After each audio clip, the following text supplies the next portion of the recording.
Hi folks, this is Meredith from the Papery Craftery, and today I'm going to be sharing a quick video making some flowers on my quilling board, also called a knitting board or husking board. What it is a small plastic piece, a little bit bigger than like a smartphone, with a bunch of dots on the top and a bunch of grooves on the bottom. I have a couple of videos about using those two different parts, and I'll link to those down below. It also comes with these small pegs, and using the pegs on different spots of the board, you can wrap your paper around it and make different designs. For the paper for my flowers, I'm going to be using this really bright, kind of hot fluorescent red called Sunset Red from Craft Harbor, a little bit of black and a little bit of golden yellow. Also going to need a few standard tools. The quilling tool of your choice. I'm using a needle tool. Tweezers will be helpful, a small pair of scissors. As for glue, I'm going to be using both white glue in my needle nose container and a little bit of tacky glue. And I like to have a board covered with wax paper to build my flower on, and then we're also going to be molding our flower. So I have a quilling mold, and I've done this before. We're going to be molding it upside down to make it look like it's blossoming. The first step in making your flower is to take your pins from your quilling board and arrange them in sort of a small V formation with a line going up the middle. My set comes with a split or a slotted peg, and that's the one you're going to start your paper on, and then we're going to weave it around. I will show you exactly how to do it. I didn't want to show me putting in the pegs because quite frankly sometimes they get stuck to your fingers and fall back out again, but pause the video, make a note to yourself, take a screenshot, however you want that you'll remember this small V formation, or make your own riff. Obviously that's always okay. This is a pretty standard use for the husking board. Like I said, I am using this Sunset Red paper, and these are very long strips. They're about 24 inches long. We're not going to be using the whole thing for this part of the flower. We're going to actually be making 5 different petals. So you're going to need 5 strips altogether, but you're going to use a little bit more than half for each of these flowers if you're using your husking board in the same formation as I am. So first thing we're going to do is start our flower on the slotted peg that I showed in the beginning. So that's right there at that point. I find it easiest to take it out, and there you can see the slot right there. Take it out, put my paper in, and wind it a couple times by hand. It's just too much to try to do it in the board, so don't be afraid to take it out and give it a couple twirls. That's going to give you a little bit of an anchor to start your flower petal. After you have that wrapped around a few times, put it back in the original spot where it was in your formation, and now we're going to go to the peg right above that one, wrap it around, and come back down to the bottom. I find that it's easy to just keep turning your board rather than trying to keep it in one direction. That's a tip when you're using a husking board. Don't be afraid to flip it upside down, back and forth. I think it's a little bit easier to work that way. So notice I am going up another peg and then back down and wrapping around the start again, and I'm kind of holding it with my thumb as I wrap it around. And even though it is, even though it has been wrapped around that slotted peg a couple of times, if you're pulling too hard, you could still pull the strip right off. So for the first few turns, I like to keep my thumb there. But at this point, the paper will hold itself, and after I have all 3 pegs in the center wrapped around, and I get back to the bottom again, now I'm going to go left and right to the layers of pegs on the side. So there's 1, And there's the other. And again, after each one, I'm going back to the start. That's another angle. Up one, on that other side, back down. And again, if you're familiar with using a quilling comb, I've shown quite a number of videos about quilling comb projects on this channel. This may look pretty familiar. I had a question not too long ago about the difference between a husking board and a quilling comb, and a lot of the difference is just that you can do this all in one step. You're using the same technique as a quilling comb. If I was to do that, I'd have to do 2 different steps. But this husking board lets me do the entire flower petal with 1 strip instead of doing it in 2 different ways and then gluing it together. So after I have all of the pegs wrapped and I get back to the start again, I tear off my excess, add a little bit of glue, and get that secure. That's what your flower petal should look like at this point. Burnish it a little bit with my needle tool to make sure everything sticks and is happy. And that should do it. At this point, I like to use my tweezers to get it off the tool. You don't have to do this. I just find it keeps everything together because remember, these loops aren't glued to anything. If you let it go, it's going to pop right open. It can be put back together, but if you're using your tweezers to take it off, right at that spot where I'm holding it, everything will stay together until you can put your hand on it. We're going to add a little bit of glue to the side loops, just like that, just a tiny bit, and then gently pull everything up to the center and give everything out of the way. Give a small pinch to the end while that glue sets for a minute. Try a little pinch. You don't want to smush all of your loops, just a little pinch. And I like to give it just a little bit more detail by turning that edge over my needle tool to give it just a little bit of a bend on the end. Like I said earlier, we're going to be making 5 of those. I'm not going to make you sit through 5 of that process, but that is my 5 petals all ready to go. I'm using my wax paper covered board to glue these together so they don't stick to anything while they're drying. I have a whole video last week about different surfaces you can use to build your quilling on. So if you haven't seen that, you might want to check it out. This is where the Aleene's tacky glue comes in.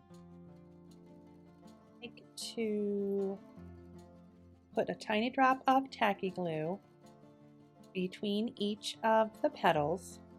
And I use tacky glue for this instead of white glue because we're going to be molding this.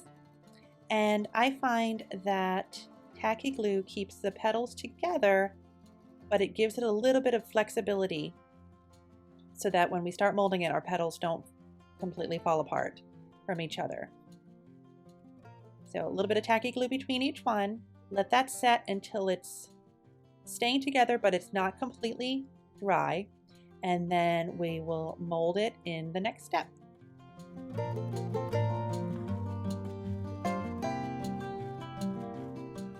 My flower petals are together now. This is not totally dry, but enough that I can pick it up and the petals won't fall apart. I'm going to take it over to the underside of my quilling mold and just give it a tiny little indent. I don't need it to be super smushed down. Sometimes different molds work better for a different flower depending on the size. Just a small little nudge to make it look like it's opening up and not completely flat. If you want your flowers to not have that part, don't worry about it. You can continue on from here without the mold. It is no problem. While that flower completely dries, we are going to take our black quilling paper strip, and we only need 1 of these per flower, This is also from Craft Harbor, so it's another really long strip. All I'm doing is rolling it into a tight coil from start to almost finished. I don't need this entire strip. I'm going to be using a little bit more than 3/4 of it, I suppose, to get a tight coil that's about a 1/2 inch in diameter. If it's a little bit bigger, that's okay. If you're not 100% sure how big you want yours to be, you can always kind of hold it up to your flower and see if it covers that hole in the center, which this will do. Once I'm happy with my size and I pull off the excess paper, I'm going to add, there it is, add a little bit of glue right to the end. Let my glue settle for too long. There we go. A little bit of glue right to the end and seal that so it stays closed. And after a few seconds, that will seal and you'll be able to push from the underneath to make a small dome. If you need to use a tool like I do, you can just use the bottom of your quilling tool or a paintbrush or anything like that. Just want to gently push the bottom up, just sort of a little bit of a rounded look. Put some glue on the inside. You can use your finger to smooth it out or a small paintbrush. And set that aside. And now we're going to add one more detail, which is some fringed paper around the outside of that. I have about 6 inches here. I'm going to take half of that and very carefully fringe the paper. If you haven't seen my how to fringe quilling paper video, you can check that out. I will link to that as well in the description box for this video. You know, bear in mind this is only 1/8 inch wide paper, so it is a little bit trickier to fringe paper this small than the wider paper, but obviously very possible. Just take your time. If you snip it too much and it falls in pieces, you know, quilling paper is pretty cheap. You can either make another strip, or when I show you how to wrap it around the black coil that we just made, you could also glue it in pieces. It's okay if it falls apart. It can be salvaged, not a big deal. So just snipping down the length of this strip until we get to the end. And I don't have an exact measurement on this part because it's going to depend on how big your black tight coil is that we just made. But essentially you want enough fringed paper that you're going to be able to wrap it around that black piece about 2 times. A little bit more will be fine. You just want a couple layers of fringed yellow paper.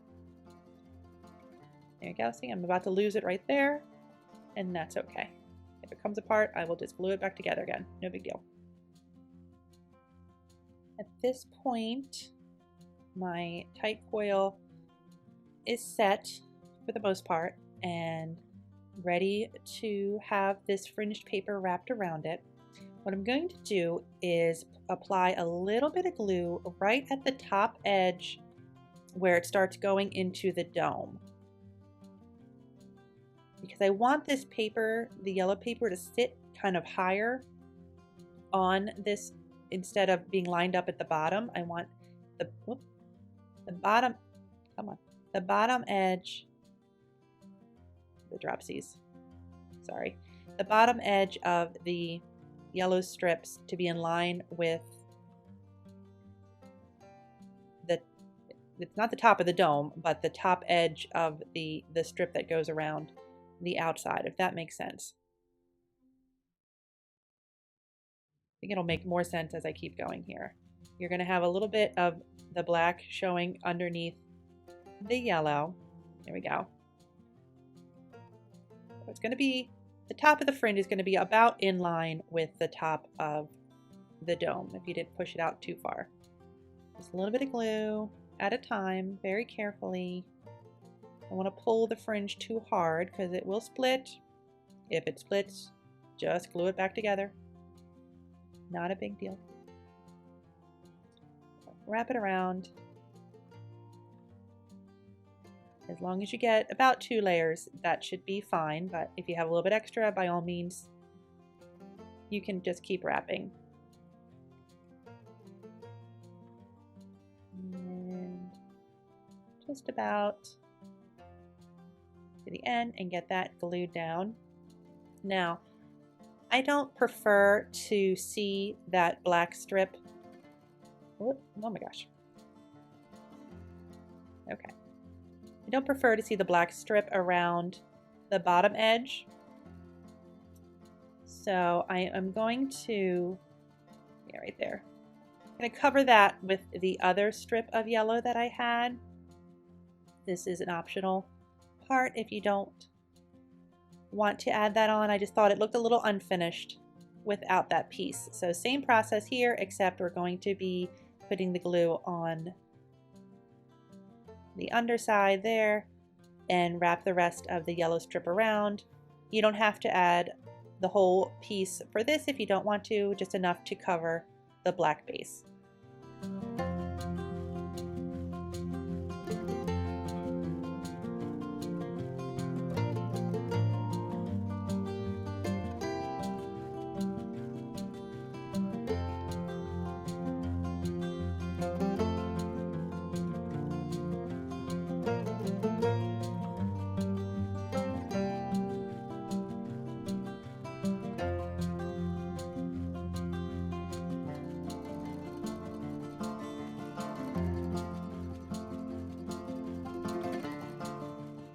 The last step to finishing up the center of these flowers is to gently push the fringe edge back away from the center so that it really opens up and you can see all the texture that you added. If you could do that with your fingers or your quilling tool, anything just to push it all outward and really open it up.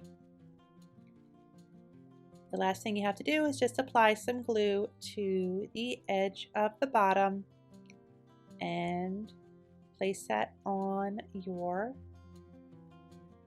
flower. That's all there is to that.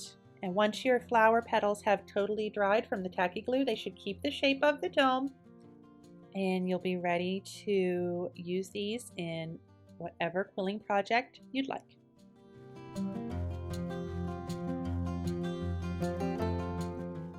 I have some color variation here, different corals, an orange. You can use any colors you'd like for these. They sort of remind me of the azaleas that have been blossoming on the bushes in my neighborhood, but with different centers to them.